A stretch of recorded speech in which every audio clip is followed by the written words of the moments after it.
Welcome back to another Twin Cap. Today, we have finally finished the original Twin series TV show run. We're going to be talking about Twin Peaks Season 2, Episode 22. Jake, what did you think about the conclusion of the original TV series? Dude, this is like single-handedly, and like it goes without saying, but I guess it deserves to be said. This is the weirdest hour of television my eyeballs have ever seen. Is it like I loved it obviously because I knew what to expect and I like Lynch, but is it everything you expected and did not expect? Because it's closure like in a weird way and there's like a cliffhanger, what do you It, think? it's definitely like season finale material. Because I think like for the fan base that the show or the audience that the show originally had when it first aired, like it's got all the you're watching this week to week and it's keeping you kind of familiar. So man, this show just feels okay, let me start over. It's got a backrooms kind of vibe to it Hmm. in the sense where it kind of makes me think backrooms is inspired, like the director was probably inspired by Lynch to a degree, but like in the way that like all those doppelgangers in the red room were like bastardized versions of their real selves out in the Twin Peaks world. Like this show feels like a warped version of like normal television, you Yeah. know? Yes. Like and like you kind of get that like same cast of characters, same sets, same locations throughout the show, and then like it builds to this like finale. And so what I'm trying to say is like Lynch knew what we wanted from the finale, and he fucking delivered. At least in terms of like the word that comes to my mind is action, but it's not really action, so to speak. But that kind of like I'm gonna grab your brain and I'm just gonna like fucking shake you. I feel like I'm a baby. Yeah. Like I'm a baby and he's just shaking me. Yeah, it's great. It's everything we wanted. And he finally goes back into like the waiting room area with the zigzag floor. Very weird right off the bat. We've only kind of seen one portion of it, just that room where he sits down and he sees the man from nowhere, which is the small guy, and Laura Palmer. But in this one, we get to see a little bit more. And he runs down this hallway, and it looks like there's just like, you run down the hallway, you go behind this curtain, you go back down the hallway, you go behind the other curtain. But it looks like they lead to kind of different rooms and different dimensions, so it's like you kind of understand the rules, but you also you have no idea what's going on. You're like, I Even think I get it, more, but no. like even more than not fully understanding the rules, you don't fully understand the meaning, and Yeah, that's kind no. of like that's what was kind of driving me crazy. But like I'm not. This isn't a complaint. It's just like how I was feeling. I was like, all right, what are you trying? What are you trying to tell me, David? You know what I mean? Something that stood out to me is that the floors, those zigzags, they're black and white. Yeah. So it kind of seemed like maybe the White Lodge and the Black Lodge aren't as separate as we think, kind of Oh, thing. that's smart. Right? Yeah, I didn't even think about that, dude. That's Because smart. it's not just that, but it's also like these are like bad guys, right? Like we're seeing Bob in there, but we're also seeing like the giant who's supposed to be like a good guy. So like, what's he doing there? So it kind of seems like this is an intermingled world, and it's not like like heaven and hell. You know what I mean? It's kind of like heaven and hell smashed together. No, that's a good way of putting it. Lynch is very much about kind of wanting the audience to just experience it and sit in unease. So I think that like he probably has his own, explanation for what it is, but he always says like it's whatever the audience thinks it is. Like what I think it is going to be completely different than what you think it is or someone else. So I think, your intuition, you're kind of able to tell who's good and who's bad, even though there's no clear cut like, oh, you're this person. So I think like we can probably agree the man from nowhere, he's probably good. The little guy. Mm-hmm. Giant, he's probably good. Like Mm-hmm. he kind of helped Cooper. Laura Palmer, good, but weird, right? Dude, Dude, that scene, did it make you feel uneasy? dude, I was scared. I was scared of That my mind, dude. it encapsulate that like what you felt, that version of horror and fear is what the prequel is. Like that's the type of like where you're like, oh man, just the Dude, sound and the look of her face. please tell me we get that scream again in the movie, Maybe, because maybe, like maybe. I was like thoroughly freaked out, and I liked it. Yeah, because it's not like a jump scare, like it kind of just raises your heartbeat. And it's a weird, weird version of horror because I do think it is kind of horror. Yeah. Very weird, very unique, and very Yeah, weird. I think the wiki. Let me look at it just so I'm not lying. Okay, yeah. And then while you're looking that up, I'll talk about, a couple of familiar faces. Cooper sees again. He goes through all this man from nowhere Mhm. and the giant and the waiter, Laura. But he sees himself. He sees himself, but it's like the bad version of him. I think it's Bob like shape shifting it. Is that how you like? What did you think about that? Man, I didn't know. I didn't really see it as Bob, I guess, but this could be like my brain primed from Backrooms, Yeah, where there's just like echoes of the real world down there, yeah. and it kind of just seemed like their souls are being trapped. Like it kind of like so. For instance, we saw all these different doppelgangers that we saw, right? We saw Laura, Maddie, we saw the little guy, we saw I guess we kind of saw Annie, and we saw Yeah. Wyndham Earl. We did not see a doppelganger for the giant or the uh, No. other Yeah. giant guy. So it kind of seems to me like the doppelgangers are either their souls, or it like represents the fact that Bob has their soul somehow. Yeah, like when Um, they enter that there's like another version of their self waiting for them. yeah, Yeah. and for me, it's like, did Bob like trick Cooper into giving him his soul somehow? I don't fully follow what happened, because like on the face of it, it seems like Bob is like, I'll take Wyndham, you get out of here. But then that's what Cooper did, and then he went back to the real world, and like the big reveal at the end is that he's apparently possessed by Bob, which is insane to me as a way to end it, because holy shit, I cannot imagine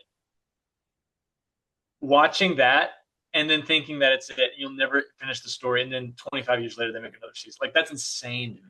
And it's like one of the most remarkable accidents in media history that the show premiered 25 years exactly after season two. Because there was no plan for that, dude. Like they wanted to do a season three, but that line that Laura says, I'll see you again in 25 years, which is, I Dude, will say that's how season three starts, dude. So when you see that, you're like, oh, I was laying down, and when she said that, I bolted up. I was like, "There's no way they fucking planned that," you no, know? dude. Yeah, I mean, I'm sure whenever he like in the mid 2010s, maybe he thought of like this would be great if we could start it, here, but there's no way that this was like in the 90s. They were like, okay, here 2016 is when we'll do it. It's just remarkable that it played out that way. So wait, season three opens up with that quote from. If I can remember correctly, it start like within the first, I'm pretty sure it's the first episode. We do see that again. And it kind of like leads into where Cooper is now because he's not himself. You know what I mean? There's like a bad Cooper and a good Cooper.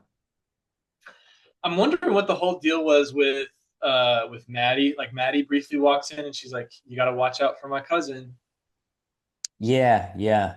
I think Like, mainly because she like, well, I don't think it was with Laura. There were different versions of her, but whenever he heard Annie, he followed her, and then she became Caroline, then Annie, Caroline. It kept going back and forth. So I don't know if that was her warning him to just be careful for the doppelganger. I don't know. I don't know. yeah, I don't know, dude, but man, what a beautifully, like, I don't even want to talk about anything else that happened in this episode, because it's all about this fucking like fever dream, dude. Yeah, I mean, there were a few things, but to be honest, there weren't really like they don't really wrap up everyone else because again, they did not expect to get canceled. Yeah. So everything just kind of picks up after, what we leave off with in season two. I need to brush my teeth. Like, what a crazy ending, dude. Oh my god. Dude, so good. And obviously kills Wyndham, which was with ease. He killed him with ease. Like within Yeah, I mean, seconds, I killed him. that's kind of how I wanted it to happen too. So they did deliver on that for me. Yeah. Yeah. The chase scene was funny too, like we talked about already, but just back and forth, because it was like intense, but not really. Because it looked like he was just going back. But what about that scene with the strobe light with Bob's face? Do you remember that one? When did that Like happen? it cuts to one of the rooms where Cooper's running back and forth, and it's the camera's like in the corner of the room, and there's a strobe light. It's like blinking on and off, and Bob's face is like beneath it, kind of going like that. Did you remember Dude, I may that? have closed my eyes for that part because I was thoroughly freaked out, and so I was just like, I'm just gonna. Yeah, it's quick. It's like a few seconds, but Yeah, I I might thought have. of you. I was like, that probably made him nervous.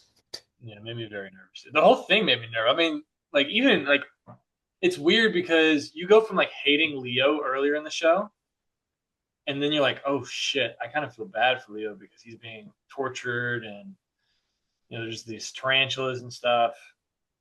Because when Wyndham is torturing Leo, and so then you're like against Wyndham, and then Bob gets a hold of him, and you kind of feel sorry for Wyndham, and you're like, oh Yeah. man, like Wyndham, get out of there, dude. You know what I mean? It's like he didn't mean it. He didn't mean it. And don't forget Leland, dude. We saw Leland. Yeah, his soul down there. Good He to see said, him I with. did not kill anybody, which could mean a plethora of things. I mean, it's who knows what version of Leland that was, but Yeah, it's something interesting to like sit on. yeah. I mean, yeah, you could definitely read that as like him lying and saying, "Oh, I didn't kill anyone," like he did earlier in the show, or you could read it as, "Oh, he really didn't kill anyone. It was Bob." You could more. It kind of just morphs out from there. Yeah, very interesting to see like the series because I mean, again, with the context of just there's no season three, the villain wins at the end of the show.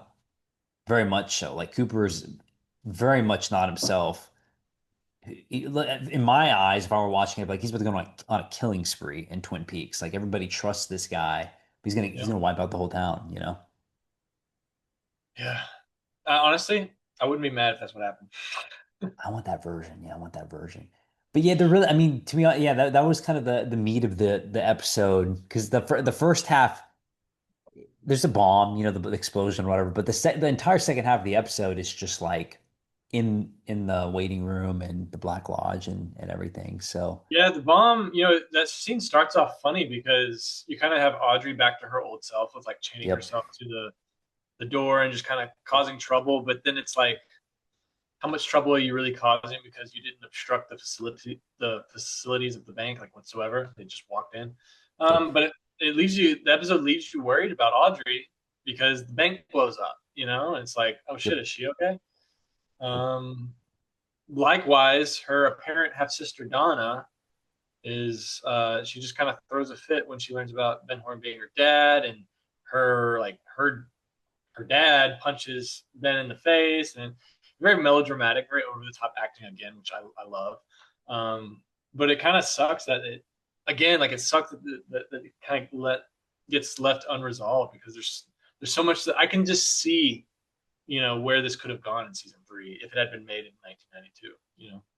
Yeah, I think the only positive thing that happened, Bobby and Shelley seemed like kind of positive. They seemed like they talk about briefly building a future together, and Yeah, that's and it. It's Andy really and Lucy, quick. Yeah. Andy and Lucy too. Like it seemed kind of Oh yeah, you're right. You're right. I forgot about them. I forgot about their them. stories seemed more or less like resolved. Yeah, there were a few themes I have pulled up here I wanted to talk about and just see if you agree or if you disagree.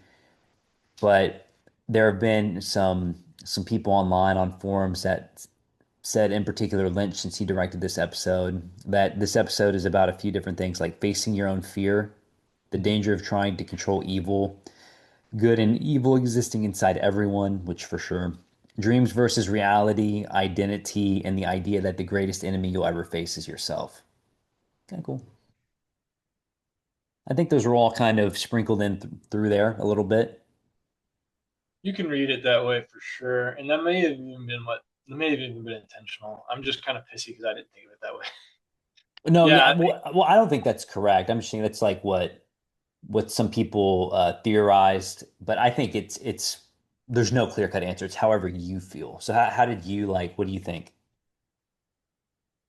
I don't know, man. For me, I'm just kind of I guess I don't have like an overarching interpretation.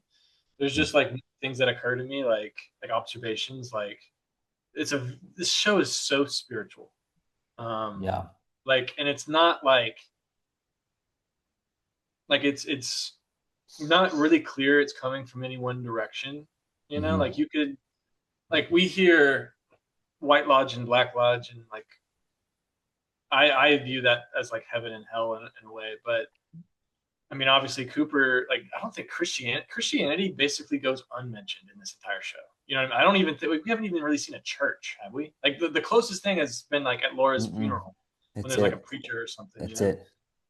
So I mean, he's obsessed with like Tibet mysticism and stuff and all this kind of demonic stuff going on. So it almost feels a little pagan to me in the way it's representing like spiritual beings. So I guess my mind was interpreted, and this is kind of ties into my for viewers who don't know. I was raised Seventh Day Adventist. In Christianity, there's something called like spiritual warfare. In Seventh Day Adventism, that gets called like the Great Controversy, which is the idea that like not just like Earth, but like universal history is kind of dumbs down to like a conflict for souls between Satan and Jesus. So I guess all that just to say, like watching this finale, like I was viewing it through like, oh, this kind of just like seems like David Lynch's own version of the Great Controversy in a way, like Yes. this battle for souls, you know. And No, then no, I like that. in that sense, it's really not that different from something like Chronicles of Narnia, where you're taking prior prior narrative frameworks and just kind of repackaging them in a new way. That's why I'm glad I asked you because with you like to kind of give like a theological analysis and you catch that better than me. So that's why I'm glad you're watching the show because you'll be able to point that out. I think too in the prequel there will be some like spiritual imagery if I remember correctly to speak about. Yeah, for me too, I think that my opinion of Twin Peaks is that just from this season of TV, it's just kind of a thing that's always going to exist. You know, like there's always going to be evil, and you know you're always going to go after these bad guys, but there's always going to be someone even worse. You know, and it's like you think someone's bad, but like there's just someone worse around the corner. So it's just something that's always you know going to happen. I guess you could relate that to like twin that theory of Twin Peaks anywhere in life. I don't know. Have you read Salem's Lot? Yeah, it's been a while though. It's been a while. I haven't, dude. I haven't read that since like ninth or tenth grade. I need to go back and reread it though because I feel like just the feelings that I have associated with that book are quite similar to the feelings that I get watching the show. Hmm. I remember in Salem's Lot, like it's a pretty straightforward, simple vampire story from what I remember. Um, but like I remember it's kind of hinted in the book's climax that like, oh, this evil between the residents of this town that Stephen King was writing about, like there's like in the same way that um like there seems to how do I want to phrase this? Basically, like it's like a straightforward vampire story, but the climax of the book like kind of hints at the fact that oh this like localized story is just one manifestation of like a greater cosmic good and evil struggle, you know. Yeah, It's like a interdimensional galactic it, war almost, but it and it is just similar, dude. takes place over the struggle in this small town between humans and vampires and shit. And I guess kind of again, I just kind of get that kind of sense with Twin Peaks of like there's more going on, you know. Yeah, we're not even seeing everything. You know, like we're seeing some kind of the meat of it, but there's, dude, in my mind, there are so many other things going on. Like there are other people fighting their own spiritual battles of good versus evil aside from Dale Cooper. Like that we're totally Uh-huh. not seeing. You know, but most of those people are probably not aware of what's going on. But yeah, we loved it. What would you? We only have a few minutes left, so I guess my final question for you will be, what did you think? What did you think of season one and two? This has been a journey. This has been like a spiritual journey, dude. I love it. This I'll have to think about. You know, I would want to reassess after watching the prequel in season three. Yep, Um, for sure. to think about like where this would go in like my rankings of like shows of all time or whatever. But Because you yeah, technically only watched the middle. Like you haven't seen the beginning or yeah. the end. Yeah, yeah. I think. I mean, this is a real achievement in the history of science fiction. Like, I was looking up Wikipedia, and it says it's like surrealist mystery horror, which I think is an apt description. But Yeah. for me, it's also kind of like got like the sci-fi or science fantasy angle to it almost. Mhm. Um, yeah, dude, it's one of the greats for a reason. I think its reputation is well earned. Yeah, I loved rewatching it too. Season two was not nearly as bad or awful as I thought it would be. Like that middle section, I actually kind of preferred the middle section Mhm. over some of the episodes leading up to the finale. I think I said like, yeah, 17 through 22 are better. I think I like 10 through 15 more than 17 through 20, which Yeah, is kind because of funny. 10 through 15, it's like, oh, it's the gang's all back. The gang's doing gang shit Yeah. again. Yeah, yeah. They're It was just nice and kind of safe. Nothing has happened to them yet. You know what I mean? no, yeah, just like silly drama, I miss when James was on his little road trip. Mhm. Yeah. Um, Anything else you want to add? the only thing is, okay, let me leave this. I see we got 4 minutes left. Let me ask a couple questions. Okay. One of the things that this season leaves unresolved, unfortunately, is we still don't quite know what's going on with unless I missed something, we don't quite know what's going on with like the UFO shit. I can't remember. I didn't even remember it from season two. I don't really know how deep they dive into the alien stuff in season three. Yeah, because it's like, I mean, we have like those classic like white flashes, the abduction stuff with Major Briggs, and it's a question mark, and I would really like that question mark to stop being a question mark. Dude, Um, the whole thing could be too, like I'm just acting as if you could probably run with this theory. What if Bob and they're aliens? This could literally just be aliens, you know what I mean? Like this weird yeah, abduction, like their lair is that room, and I don't know. I wouldn't be mad at that at all. That would actually make No. a lot of sense. Yeah. But yeah, so we'll leave that there. Is there any character who doesn't? The only one that I know about is Donna. I know Donna doesn't come back for season three. Is there any character that doesn't come back from the original run that you wish did? Dude, well, the people he was that she's the only one I could remember, but the one person I cannot remember if they come back or not. And I didn't look it up just because I don't know why. James, I can't remember if he comes back. I think he does, but I can't remember. I would want as many of the original cast to come back as possible, obviously. Yeah, yeah, yeah. Um, so I would love to see James again, even though James kind of pisses me off because he's always on some cheating bullshit. But I want to see him again, and I want to know what the hell is that key about. Also, like Hmm. they get this key, and that kind of gets unresolved, and because the bank blows up. So, um, I mean, maybe it's as simple as like it was just leading to a explosion. So maybe I'll take that back. Maybe it's fine, but yeah. Anyway, I'm ready to watch the prequel. It's going to be a while before I can do that. And we can talk about it. But I'm ready for the prequel, and I'm ready for season three. Yeah, you'll be riding high for the prequel just because I will say real quick, the prequel does feel like a movie. I was very scared about that when I was watching it for the first time. I was like, oh, it's gonna feel low budget. Dude, when you start the prequel, it's Twin Peaks, but it feels like a movie. It's a very weird feeling because you're like, oh, this feels like more kind of professional, that they put some more money into it. And then for the return, you'll just be riding a high the whole time because it's just again all these characters that were in this old series, and you're like, they're here again. Like everyone's back, you know? Should I watch it during the daytime? No, I feel like Twin Peaks is better at night. Like, and I don't say like freak you out. I just feel like it's a better like atmosphere to view it in because I almost watched the prequel right now since I have some time, but I really want to make sure I watch it at nighttime. Nice. Yeah, but yeah, so we will be back soon with a review on the prequel movie. Where can the people find you, Jake? Find me JKH Bennett, BENNETT at TikTok and LinkedIn. You can find me at Tyler Tompkins on TikTok and Letterboxd. We will be back very soon with a review of the prequel Firewalk with Me. See ya.